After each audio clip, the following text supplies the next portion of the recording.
ये है ताज media group और आप देख रहे हैं ताज न्यूज, आईना सच का। जय जगन्नाथ, जय जगन्नाथ, जय जगन्नाथ, जय श्री राम, जय श्री राम। एठी उपस्थित समस्त मान्यगण व्यक्तिन को मोर नमस्कार। देवी मां चामुंडा, चंडी मंदिर, डमडमणी पीठ, मां भट्टारिका, प्रभु नीव माधव की इस पवित्र धरती पर आप जनता जनार्दन के दर्शन करके मेरा जीवन धन्य हो गया। इतनी बड़ी संख्या में माताएं बहनें आई हैं। हमारे नौजवान जो फर्स्ट टाइम वोटर है वो तो उमंग से भरे हुए नजर आ रहे हैं। आपका उत्साह, आपका जोश ये दिखा रहा है कि 25 साल बाद ओडिशा नया इतिहास रचने जा रहा है। ओडिशा में 10 जून को भाजपा का पहला सीएम शपथ लेगा, ये तय है। और आपके आशीर्वाद से तीसरी बार मोदी सरकार दिल्ली में शपथ लेगी, ये भी तय है। भाइयों और बहनों, कटक देश के सबसे पुराने शहरों में से एक है। यहां इतिहास भी है, विरासत भी है। यहां नेताजी सुभाष चंद्र बोस, उत्कल गौरव, मधुसूदन दास, उत्कल मणि, गोपबंधु दास, उत्कल केसरी, हरे कृष्ण महताब, ऐसे अनगिनत महानुभावों की प्रेरणा है। ये आधुनिक शिक्षा की नगरी है। ये विकसित भारत का सामर्थ्य बढ़ाने वाली धरती है। साथियों, जिस कटक का, जिस ओडिशा का इतना बड़ा महत्व है, उसे क्या कोई ऐसा व्यक्ति संभाल सकता है जिसको ओडिशा की संस्कृति की समझ न हो, जिसको यहां की मिट्टी की संवेदना की समझ न हो। बीजेडी को आपने इस शताब्दी के 24-25 साल देकर देखे हैं और आपने देखा है परिणाम क्या निकला।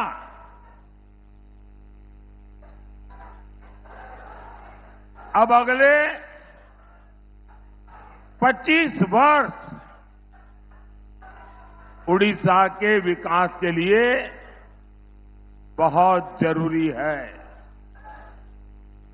यहां बहुत सारे लोग अपने कुछ न कुछ चित्र पेंटिंग लेकर के आए हैं। जरा एसपीजी के लोग सारा कलेक्ट कर लीजिए। जो नौजवान और बच्चे कुछ लाए हैं, पीछे अपना नाम पता लिख दें, मैं जरूर आपको चिट्ठी भेजूंगा।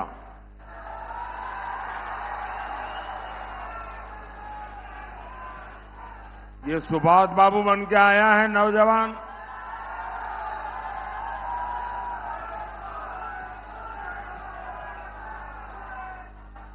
बोलिए भारत माता की, भारत माता की। जिसको जो देना है अभी दे दो, बाद में मुझे कोई रह जाए ऐसा न हो।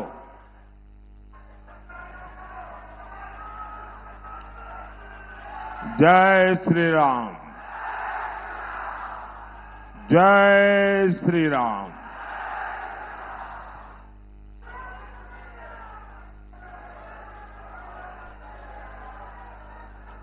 साथियों,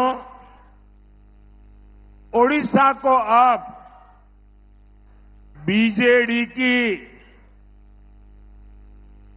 स्लो सब रफ्तार सरकार पीछे छोड़कर डबल इंजन वाली भाजपा सरकार चुननी है। और मेरा आपसे आग्रह है, अभी मीडिया वालों ने, कुछ लोगों ने शुरू कर दिया है कि यहां हंग असेंबली बनेगी, हंग असेंबली बनेगी। ये सरासर गपबाजी है। यहां भाजपा की पूर्ण बहुमत वाली सरकार बनने वाली है और भाजपा ही अगले 25 वर्ष में ओडिशा को विकास की नई ऊंचाई पर पहुंचाएगी। साथियों, ओडिशा बीजेडी के भ्रष्टाचारी रैकेट से यहां के लोग तंग आ गया है। जो बीजेडी चिट फंड जैसे फर्जीवाड़े से गरीब लोगों को धोखा देती है, वो बीजेडी ने उड़ीसा को क्या दिया?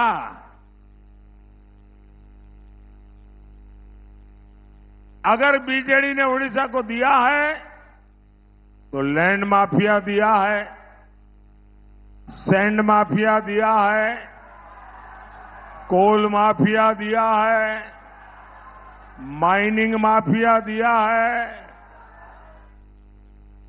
और बीजेडी के विधायक और मंत्री 24/7 इसी में लगे हुए हैं। अब ऐसे में यहां इंफ्रास्ट्रक्चर का विकास संभव है क्या? संभव है क्या? यहां इन्वेस्टमेंट आ सकता है क्या? यहां रोजगार बन सकता है क्या? मैं तो हैरान हूं। मेरे यहां गुजरात में शायद उड़ीसा का कोई ऐसा ब्लॉक नहीं होगा वहां के लोग गुजरात में आकर के रोजी रोटी न कमाते हो।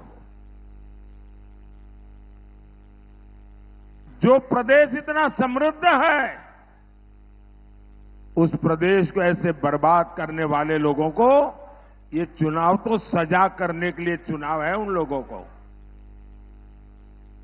भाई और बहनों, बीजेडी सरकार कैसे काम करती है, इसका कच्चा चिट्ठा अब जनता के सामने आ रहा है।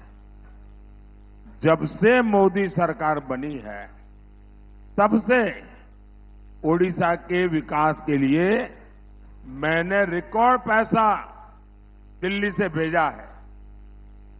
पहले टैक्स का जितना पैसा केंद्र सरकार से उड़ीसा को आता था, मोदी ने उससे 3 गुना ज्यादा पैसा उड़ीसा को दिया है। कांग्रेस की सरकार के दौरान जब पुरानी खनन नीति थी तब उड़ीसा को करीब 5,000 करोड़ रुपया मिलते थे। मोदी ने नई खनन नीति बनाई। आज ओडिशा को खनन से ही लगभग 50,000 करोड़ रुपए की आय हो रही है। अब आप सोचिए, कांग्रेस के जमाने में 5,000 करोड़, मोदी के जमाने में 50,000 करोड़ रुपया यहां मिलता है।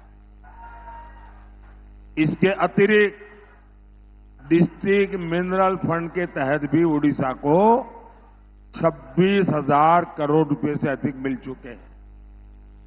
यानी मोदी सरकार यहां पहले के मुकाबले कई गुना ज्यादा पैसे भेज रही है।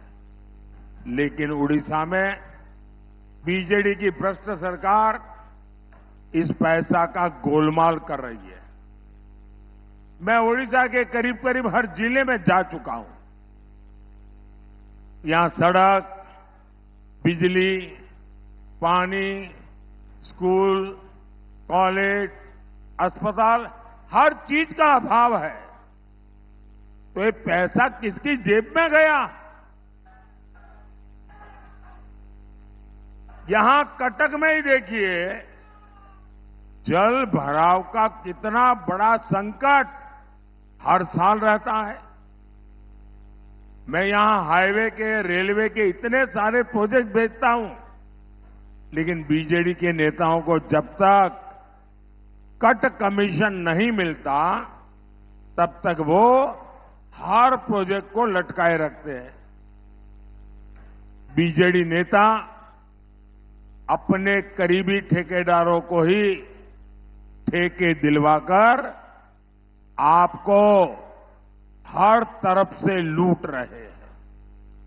आप मुझे बताइए, उड़ीसा के साथ ये जो लूट चल रही है, ये लूट बंद होनी चाहिए क्या? ऐसा नहीं दोनों हाथ ऊपर करके पूरी ताकत से बताइए। ये लूट बंद होनी चाहिए, ये लूट बंद होनी चाहिए। ये लूट कौन बंद करेगा? ये लूट बंद कौन करेगा? ये लूट कौन करेगा? मोदी मोदी मत करो, ये आपका एक वोट है ना, वो ये लूट बंद करेगा। आपके वोट की ताकत है जो उड़ीसा का भाग्य बदल सकती है। भाइयों और बहनों, बीजेडी के इस भ्रष्टाचार का बहुत बड़ा नुकसान हमारे नौजवानों का ही हो रहा है। यहां से नौजवानों को पलायन करना पड़ता है। बीजेडी सरकार यहां निवेश के लिए उचित माहौल नहीं बना पाई। एक माफिया है,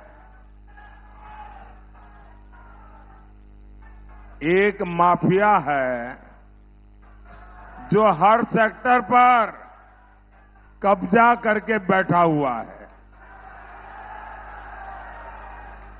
और वो माफिया ऐसा है कि यहां कंपटीशन आने ही नहीं देता। 10 जून को हमारी सरकार आने दीजिए, भाजपा सरकार इस माफिया की कमर तोड़ने वाली है। साथियों, मोदी सरकार शिक्षा, कौशल, विकास और आत्मनिर्भर भारत पर बल दे रही है। 10 साल में ओडिशा को IIM, IISER Brahmapur, institute of chemical technology Bhubaneswar, ऐसे अनेक संस्थान मिले हैं। टेक्नोलॉजी और टेक्सटाइल से लेकर इथेनॉल तक हर सेक्टर में मोदी सरकार ने बड़े लक्ष्य रखे। इससे कटक में भी उद्योगों की संभावनाएं बढ़ेगी। और अभी हमारे मित्र मेहताब जी मुझे बता रहे थे कि यहां पहले इतने उद्योग थे, एक के बाद सबको ताने लग गए। यहां का आर्थिक जीवन तबाह हो गया है और इससे यहां के नौजवानों को सबसे ज्यादा नुकसान हुआ है।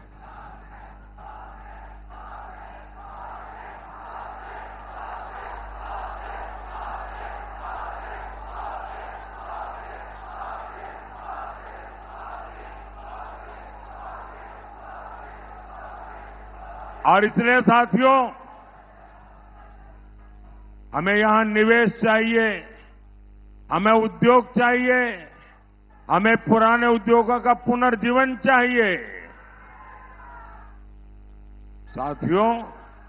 और वो जब होगा, और मैं आपको दिलाता हूं विश्वास, ये भाजपा में ताकत है, वो कर सकती है।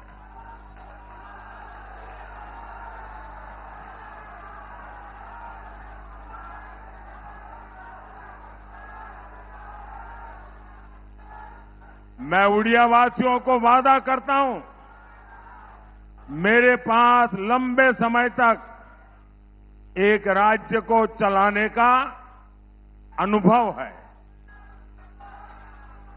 भले मैं दिल्ली में प्रधानमंत्री रहूंगा, लेकिन उड़ीसा में जो बीजेपी का मुख्यमंत्री बनेगा, उड़ीसा में जो बीजेपी की सरकार बनेगी, उसको कभी भी कोई तकलीफ नहीं आने दूंगा।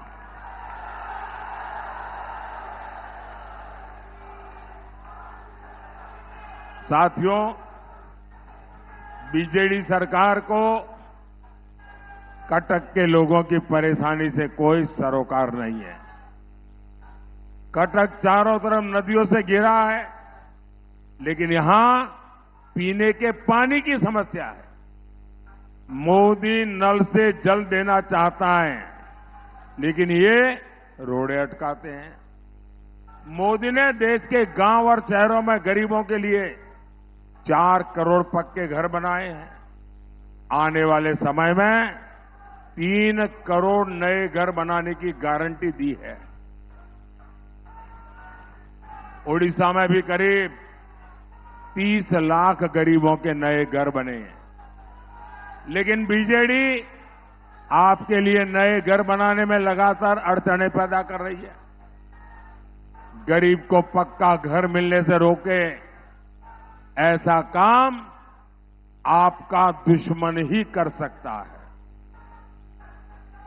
भाइयों बहनों, आप यहां डबल इंजन की भाजपा सरकार बनाएंगे तो आपका बिजली का बिल 0 होगा।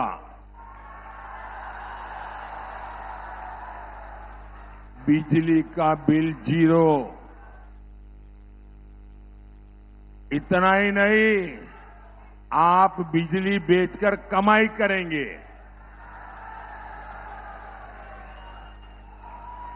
और ये कमाल मोदी सरकार की जो पीएम सूर्यघर मुफ्त बिजली योजना से है, उससे होगा।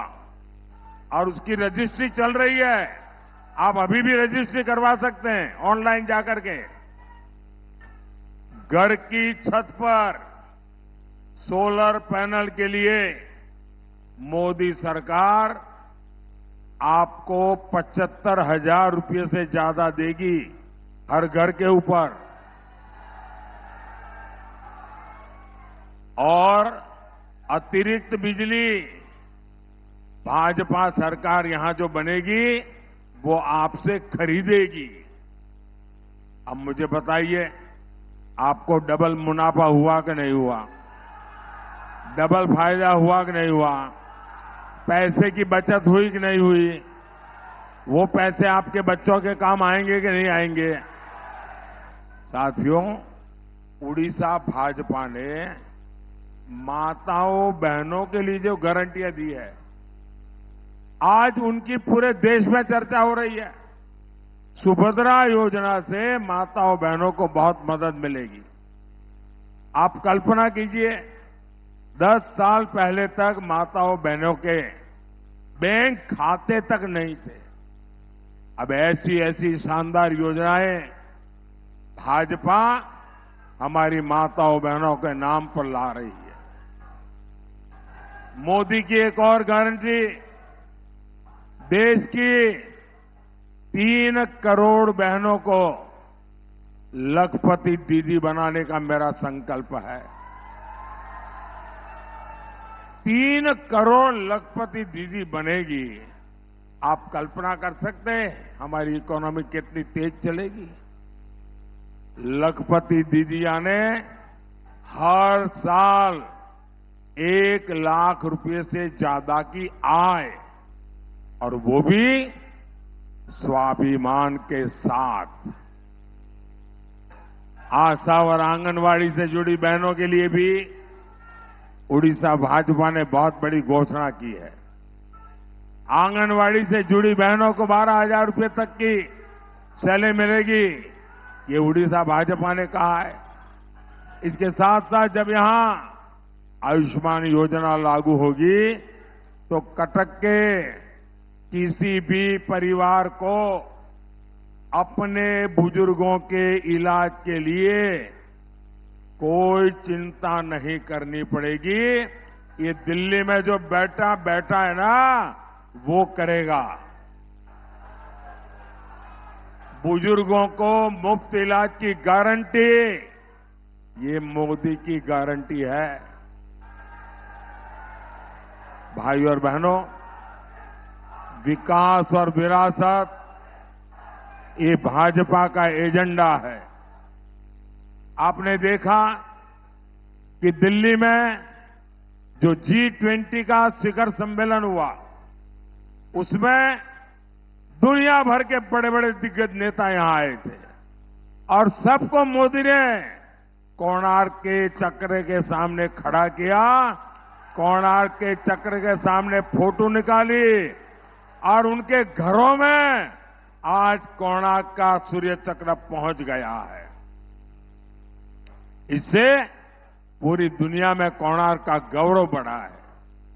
लेकिन बीजेडी सरकार को उड़ीसा की धरोहर की कोई चिंता नहीं है। जगन्नाथ जी के श्री रत्न भंडार को लेकर जो कुछ हो रहा है, उससे पूरा उड़ीसा बहुत गुस्से में है। अब लोग कहते हैं कि श्री रत्न भंडार की चाबी तमिलनाडु चली गई है, कहते हैं।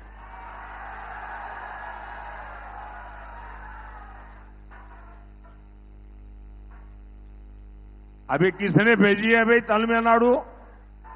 ये तमिलनाडु कौन ले गया है? कौन ले गया है? ऐसे लोगों को माफ करोगे क्या? जिस तरह श्री रत्न भंडार की चाबी खो गई और फिर जांच रिपोर्ट को दबा दिया गया, और इस मामले पर बहुत बड़े गंभीर सवाल उठते हैं। लेकिन मैं उड़ीसा के मेरे भाई बहनों को कहना चाहता हूं,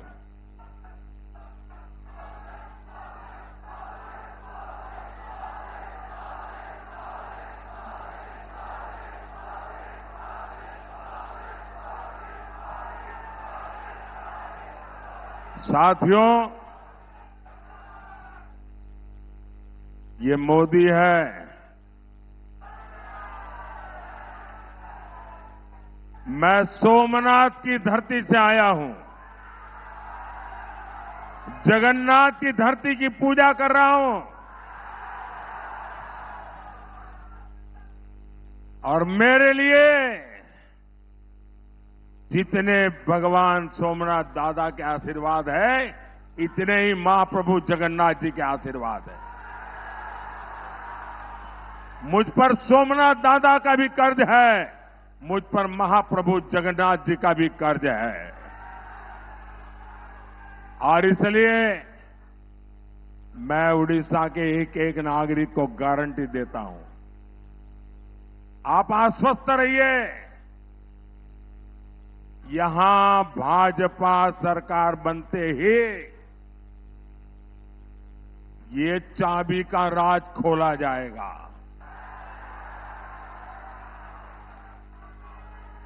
जांच रिपोर्ट आपके सामने आएगी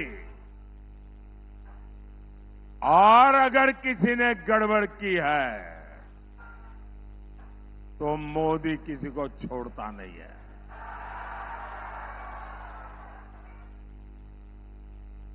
भाइयों और बहनों, ये चुनाव उड़ीसा के विकास और उड़िया गौरव को बचाने के लिए है। इसलिए ये जितने भी हमारे साथी एमएलए का चुनाव लड़ रहे हैं, उन सबको चुन करके हमें उड़ीसा की सरकार, भाजपा की सरकार बनानी है। सारे एमएलए के उम्मीदवार आगे आ जाएं, एमएलए के उम्मीदवार आगे आ जाएं। ये चुनाव देश को एक मजबूत सरकार देने का भी है। इसलिए कटक से मेरे मित्र भर्तृहरि महताब जी को इस बार बहुत बड़ी लीड से दिल्ली भेजना है और इनको मिला हर वोट सीधा सीधा मोदी के खाते में आएगा।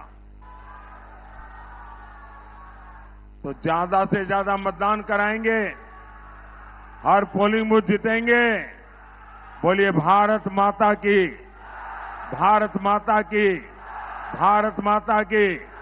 बहुत बहुत धन्यवाद।